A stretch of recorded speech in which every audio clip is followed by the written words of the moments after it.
L'Ancien Testament, Agé, chapitre 1. La seconde année du roi Darius, le premier jour du 6e mois, la parole de l'Éternel fut adressée par Agé, le prophète, à Zorobabel, fils de Sheltiel, gouverneur de Juda, et à Josué, fils de Jotsadak, le souverain sacrificateur, en ces mots. Ainsi parle l'Éternel des armées, ce peuple dit, le temps n'est pas venu, le temps de rebâtir la maison de l'Éternel. C'est pourquoi la parole de l'Éternel leur fut adressée par Agé, le prophète, en ces mots. Est-ce le temps pour vous d'habiter vos demeures lambrissées, quand cette maison est détruite? Ainsi parle maintenant l'Éternel des armées, considérez attentivement vos voies. Vous semez beaucoup, et vous recueillez peu, vous mangez, et vous n'êtes pas rassasiés, vous buvez, et vous n'êtes pas désaltérés, vous êtes vêtus, et vous n'avez pas chaud, le salaire de celui qui est à gage tombe dans un sac percé. Ainsi parle l'Éternel des armées, considérez attentivement vos voies. 8. Montez sur la montagne, apportez du bois, et bâtissez la maison, j'en aurai de la joie, et je serai glorifié, dit l'Éternel. Vous comptiez sur beaucoup, et voici, vous avez eu peu, vous l'avez rentré chez vous, mais j'ai soufflé dessus.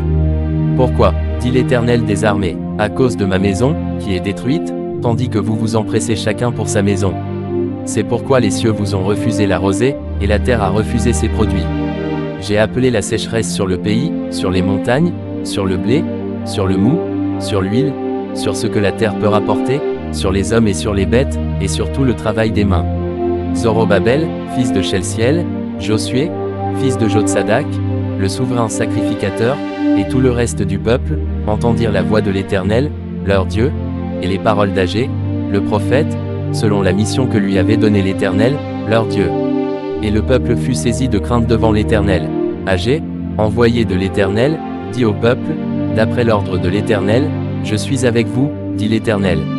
L'Éternel réveilla l'esprit de Zorobabel, fils de Sheltiel, gouverneur de Juda, et l'esprit de Josué, fils de Jotsadak, le souverain sacrificateur, et l'esprit de tout le reste du peuple. Ils vinrent, et ils se mirent à l'œuvre dans la maison de l'Éternel des armées, leur Dieu. Le 24e jour du 6e mois, la seconde année du roi Darius. Agé, chapitre 2. Le 21e jour du 7e mois, la parole de l'Éternel se révéla par Agé, le prophète, en ces mots. Parle à Zorobabel, fils de Sheltiel, gouverneur de Juda, à Josué, fils de Jotsadak, le souverain sacrificateur, et au reste du peuple, et dis-leur. Quel est parmi vous le survivant qui ait vu cette maison dans sa gloire première? Et comment la voyez-vous maintenant? Telle qu'elle est, ne paraît-elle pas comme rien à vos yeux? Maintenant fortifie-toi, Zorobabel, dit l'Éternel, fortifie-toi, Josué, fils de Jotsadak, souverain sacrificateur. Fortifie-toi, peuple entier du pays, dit l'Éternel, et travaillez, car je suis avec vous, dit l'Éternel des armées.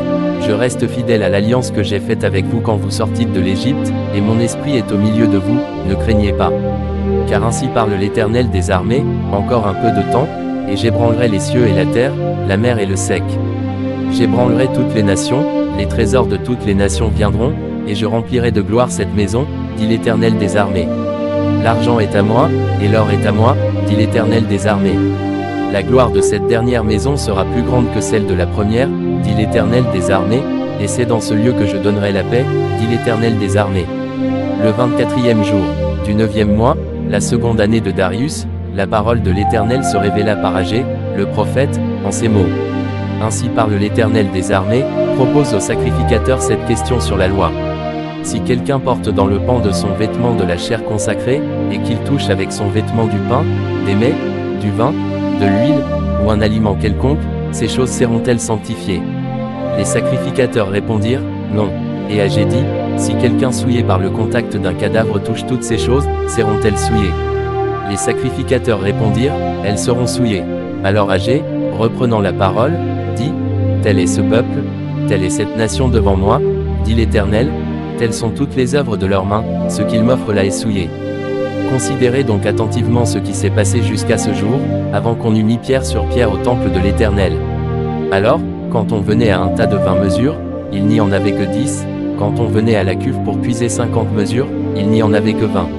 Je vous ai frappé par la rouille et par la nielle, et par la grêle, j'ai frappé tout le travail de vos mains.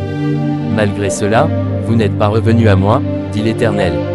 Considérez attentivement ce qui s'est passé jusqu'à ce jour, jusqu'au 24e jour du 9e mois, depuis le jour où le temple de l'Éternel a été fondé, considérez-le attentivement.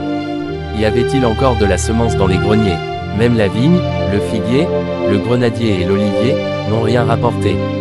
Mais dès ce jour je répandrai ma bénédiction. La parole de l'Éternel fut adressée pour la seconde fois à Agé, le 24e jour du mois, en ces mots. Parle à Zorobabel, gouverneur de Juda, et dit, j'ébranlerai les cieux et la terre. Je renverserai le trône des royaumes, je détruirai la force des royaumes des nations, je renverserai les chars et ceux qui les montent, les chevaux et leurs cavaliers seront abattus, l'un par l'épée de l'autre. En ce jour-là, dit l'Éternel des armées, je te prendrai, Zorobabel, fils de Shelciel, mon serviteur, dit l'Éternel, et je te garderai comme un sceau, car je t'ai choisi, dit l'Éternel des armées.